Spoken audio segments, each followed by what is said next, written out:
Hi viewers, welcome to our channel. So Prabhas గారి కల్కి 2898 AD movie. So దీనికోసం ఫ్యాన్సే కాదు, ఇండియా మొత్తం కూడా ఎంత ఈగర్గా వెయిట్ చేస్తుందో మనందరికీ తెలిసిందే. అయితే ఈ మూవీకి సంబంధించి కొన్ని ఇంట్రెస్టింగ్ విషయాలు అయితే రోజు రోజుకి బయటకు వస్తున్నాయి. ఇప్పుడు ఈ మూవీలో రాజమౌళి గారు కూడా యాక్ట్ చేయబోతున్నారట. సో ఆయన రోల్ మరి ఎలా ఉండబోతుంది? సో ఆయన లాస్ట్ టైం బాహుబలిలో యాక్ట్ చేశారు, మళ్ళీ ఇప్పుడు వేరే డైరెక్టర్ మూవీలో యాక్ట్ చేస్తే ఎలా ఉంటుంది? సో ఈ అంశం మీద డిస్కస్ చేయడానికి ప్రజెంట్ మనతో పాటు సీనియర్ జర్నలిస్ట్ జయదేవ్ గారు ఉన్నారు. వారితో ఒకసారి డిస్కస్ చేద్దాం. నమస్కారం సార్.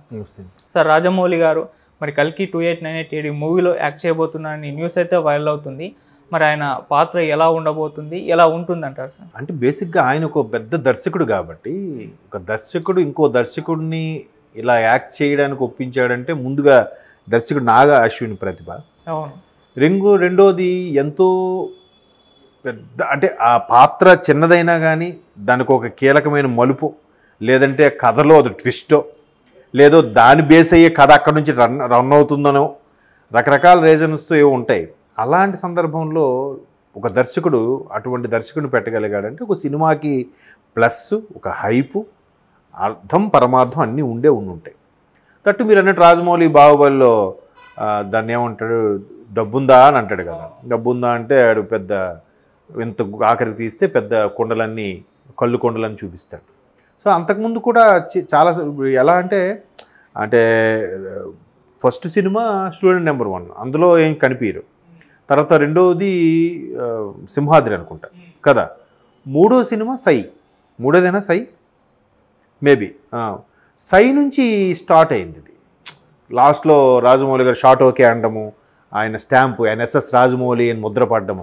సైలో ఎలా అంటే నల్లబాలు వేణుమాధవ్ గారి క్యారెక్టర్కి అక్కడ అన్న గోడ మీద అంటే ఎవరు అంటే అన్న స్టూడెంట్స్ ఒప్పుకోవట్లేదు, అక్కడ రాజమౌళి ఎలా అనుకుని ఒక మాస్ క్యారెక్టర్ లాగా వచ్చి కనబడతారు. ఇంకా అప్పటి నుంచి ఒక సెంటిమెంట్ ఆయన సినిమాలకు ఆయన లాస్ట్లో ఆయన కనిపిస్తారు. సో ఇప్పుడు ఆయన మన బాహుబలి ఆ పాత్ర చూస్తే అబ్బా ఈయన కూడా మంచి నటుడే, అంటే ఒక మంచి నటుడే మంచి నటన అవుట్పుట్ తీయగలడు కదా. ఇప్పుడు విశ్వనాథ్ గారు ఎటువంటి కళా తపస్సు, విశ్వనాథ్ గారు ఎటువంటి సినిమాలు తీశారు, అన్నీ కళాఖండాలే. బట్ ఆయన యాక్టర్ అయిన తర్వాత అబ్బా ఈయన ఎంత మంచి యాక్టర్ ఉందా, ఎంత మంచి యాక్టర్, చాలా సినిమాలు యాక్ట్ చేశాడు, తాతగాను తండ్రిగాను కదా. అంటే ఒక దర్శకుడు ఎలాగ చెయ్యాలి, ఎలాగ అవుట్పుట్ తీయాలి తెలిసినోడు ఆయనకి తెలియకుండా యాక్ట్ చేయలేడు కదా. సో ఆయనలో కూడా ఒక నటుడు ఉన్నాడు. సో రాజమౌళి కూడా నటుడు ఉన్నాడు, అక్కడ మనకు ప్రూవ్ అయింది. సో అటువంటి నటుడిని ఇక్కడ ఎంత కీలకంగా వాడుకోబోతున్నాడు అనేది ఇప్పుడు next question. That Prabhas darling cinema అంటే ఎవరు కాదంటారు? దట్టు వరల్డ్ వైడ్ సినిమా, పైగా హైలీ గ్రాఫికల్గాను, దాన్ని ఏమంటారు ఆర్టిఫిషియల్ ఇంటెలిజెన్స్తోనూ లేదంటే ఫుల్లీ టెక్నాలజీతోనూ తీయబోయే సినిమా అది. కమల్ హాసన్ గారు కూడా ఉన్నారని అనిపిస్తున్నాం. మరి భారతదేశమే ఇప్పుడంటే పాన్ ఇండియా మూవీలు వచ్చాయి, ఇవి ఏమీ లేనప్పుడే పాన్ ఇండియా స్టార్ కదా కమల్ హాసన్. ఇప్పుడు ఒక తమిళనాడు, ఒకసారి ఎవరో చెప్పారు అదే ఇంటర్వ్యూ, ఒక తెలుగులో తీసుకుంటే మెగాస్టార్ చిరంజీవి అంటారు, ఒక తమిళనాడు తీసుకుంటే రజనీకాంత్ అంటారు, ఒక కేరళ తీసుకుంటే మమ్ముట్టియో మోహన్ లాల్ అంటారు, ఒక కర్ణాటక తీసుకుంటే రాజ్ కుమార్ ఏదో సంథింగ్, ఆ తర్వాత ఎవరో వచ్చారు ఆయన, లేకపోతే మన శివరాజ్ కుమార్ ఎవరు అంటారు. బట్ అన్ని ఏ భాష, ఒక హిందీ తీసుకుంటే అమితాబ్ బచ్చన్ అంటారు. బట్ ఏ భాష తీసుకున్నా కమల్ హాసన్ గురించి చెప్తారు. కమల్ హాసన్ అందరి వాడు అన్నట్టుగా ఉండేది. అటువంటి భారతదేశ గర్వించిన కమల్ హాసనే కల్కిలో యాక్ట్ చేస్తున్నారు కదా. సో కాబట్టి రాజమౌళి గారిని ఉపయోగించుకున్నది that credit goes to Nag Ashwin గారు. దట్టు వాళ్ళ సొంత బ్యానర్ అనుకోవాలి ఒక విధంగా. మామగారే ప్రొడ్యూసరు, ఆయనే డైరెక్టరు. గత సినిమాలో అనుభవం ప్రకారం చూసినా కూడా మంచి మంచి మహానటి ప్రీవియస్ రికార్డు, అది కూడా గ్యాప్ తీసుకొని ఆ పర్సనాలిటీ చూస్తే ఈయనలో ఎంత చతురత ఉందా, ఈయనలో ఎంత నాలెడ్జ్ ఉందా అన్నట్టు అనిపిస్తుంది మనకి. సో ప్రభాస్ లాంటి, కమల్ హాసన్ లాంటి కానీ ఆర్టిస్టులని రాజమౌళి గారిని కూడా ఆర్టిస్ట్గా వాడుకోబోతున్నాడంటే సబ్జెక్ట్లో స్టఫ్ లేనిదే ఒప్పించలేరు, అడగలేరు, అంతే కదా. ఇప్పుడు డైరెక్టర్ ఒప్పుకున్నాడంటే స్టోరీలను వినిపిస్తారా, లేదా ఆ మొక్క నాకేం చెప్తుంది, ఆ పాత్ర ఏంటి చెప్తారని అడుగుతారు ఖచ్చితంగా. రాజమౌళి లాంటి వాడికి ఒప్పించారంటే దమ్మున్నట్టేగా. సో ప్రభాస్ అందరివాడు కాబట్టి ఎవరైనా చేస్తారబ్బా, ఎవరైనా చేయాల్సిందే. మరి మొన్న ఇప్పుడు సలార్లో పృథ్వీ గారు కూడా మంచి స్టారు, మంచి డైరెక్టరు కేరళలో కదా. మరి ఆయన కూడా చేశాడా? ఎవరైనా చేయాల్సిందే ప్రభాస్. ఇప్పుడు రానా మంచి యంగ్ హీరోగా ఉన్న అతను బాహుబలిలో విలన్ అయినా పర్లేదని కూడా చేసేసాడు ప్రభాస్తో. That credit goes to Prabhas and Rajamouli. So ఆశ్చర్యం ఏముంది, రాజమౌళి గారు చేస్తారు, మంచిగా ఇంకా హైప్ యాడ్ అయింది. సార్ ఇప్పుడు విజయ్ దేవరకొండ గారు కూడా ఈ సినిమాలో ఉన్నట్టు కొన్ని స్టిల్స్ ఫోటోలు బయటకు రావడం చూస్తున్నాం. ఓకే. మామూలుగా నాగశ్విన్ గారికి కాస్త సెంటిమెంట్ ఎక్కువ. ఆయన ఎవడే సుబ్రహ్మణ్యంలో విజయ్ దేవరకొండ ఉన్నారు, మహానటిలో కూడా ఉన్నారు, ఇప్పుడు ఈ మూవీలో కూడా పెట్టే యోజనలో కనిపిస్తున్నారు. సో మరి ఉంటారా విజయ్ దేవరకొండ కూడా?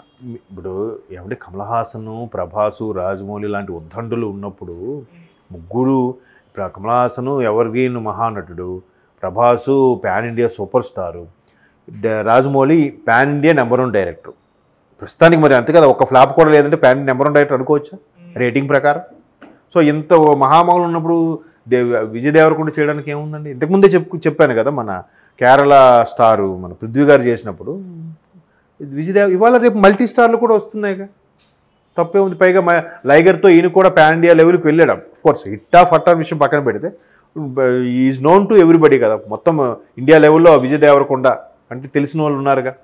సో అటువంటి ఇదైనప్పుడు మంచి నేమ్ ఫేమ్ వస్తుంది కదా సినిమాలో. వాడిని యాక్ట్ చేసినా కూడా ఈయనకి ప్లస్సే, సినిమాకి ప్లస్సే. సో మీరు అన్నట్టు సెంటిమెంట్, సినిమాలో కూడా సెంటిమెంట్లు ఎక్కువ ఉంటాయి. ఇప్పుడు ఎలా అంటే గతంలో మీరు అబ్జర్వ్ చేస్తే కంపల్సరీగా రమాప్రభ ఉండవాలనేవారు. ఒక్క సీన్లో రమాప్రభ కనిపిస్తే సూపర్ హిట్ అండి సినిమా అని. తర్వాత త్రివిక్రమ్ గారికి బ్రహ్మానందం కనబడితే అదొక సెంటిమెంట్. మరి అందుకే కదా అలవైకుంఠపురంలో ఎక్కడ లేకపోయినా పాటలో జస్ట్ కనిపిస్తారు, రాములో రాములో సాంగ్లో. ఆయనకి అదొక సెంటిమెంటో ఏదో లేదంటే పవన్ కళ్యాణ్ గారికి ఆలీ గారి సెంటిమెంట్ అని అనేవారు. అప్పట్లో కంపల్సరీగా ఉండేవారు. గడిచిన 3-4 సినిమాలకి లేరు కానీ కంపల్సరీ ఆలీ గారు ఉండేవారుగా. కాబట్టి ఆ సినిమాలో ఆ రకమైన కల్చరు, ఆ రకమైన సెంటిమెంట్స్ ఎక్కువ ఫాలో అవుతారు. మేబీ మీరు అన్నట్టు నాగశ్విన్ గారికి విజయ్ దేవరకొండ సెంటిమెంట్ ఏమో ఒక సీన్లోనే కనిపిస్తే అది హ్యాపీ ఏమో. ఇప్పుడు రాజమౌళి గారికి కూడా క్లైమాక్స్లో ఒక స్టాంప్ వేయడం, షార్ట్ ఓకే అని వస్తారు, లాస్ట్లో స్టాంప్ వస్తుంది ఆయన ఎస్ఎస్ రాజమౌళి అని, ఆయనకి అది సెంటిమెంట్ ఏమో. సో సినిమాలు ఎక్కువగా సెంటిమెంట్ ఫీల్ అవుతారండి. ముహూర్తం షాట్ నుంచి కొబ్బరికాయ కొట్టు నుండి గుమ్మడికాయ కొట్టే వరకు ప్రతిదీ వాళ్ళు సెంటిమెంట్గా ఫీల్ అవుతారు. ఇప్పుడు కొన్నిసార్లు ఆ అమ్మాయి ఎంత బాగా పెర్ఫామ్ చేసిన హీరోయిన్, అబ్బా ఉంటే సినిమా హిట్ అవ్వట్లేదు నా సెంటిమెంట్గా ఫీల్ అయితే ఇంకా అమ్మాయిని తీసుకోరు. అదేంటో మరి, అది ఇండస్ట్రీలో ఉంది.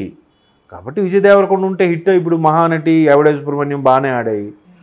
సో ఇది ఉంటే ఇది కూడా ఎవరికైనా అల్టిమేట్గా హిట్ కావాలి కదా, హిట్ అవ్వాలని తీస్తారు. ఇంత ఖర్చు పెట్టినప్పుడు ప్రొడ్యూసర్ బాగుండాలి.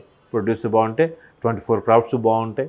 అందరూ ప్రత్యక్షంగా పరోక్షంగా పనిచేసే ప్రతి కార్మికుడు బాగుంటారు. సో సెంటిమెంట్ తప్పే ఉంది. ఆల్ ది బెస్ట్ చెప్పడం తప్ప మనం ఏం చేయగలం? సినిమా రిలీజ్ చేయగా చూసి ఎంజాయ్ చేద్దాం. సో అంతవరకు ఆల్ ది బెస్ట్ చెప్తాం. Okay sir, thank you so much sir. Thank you.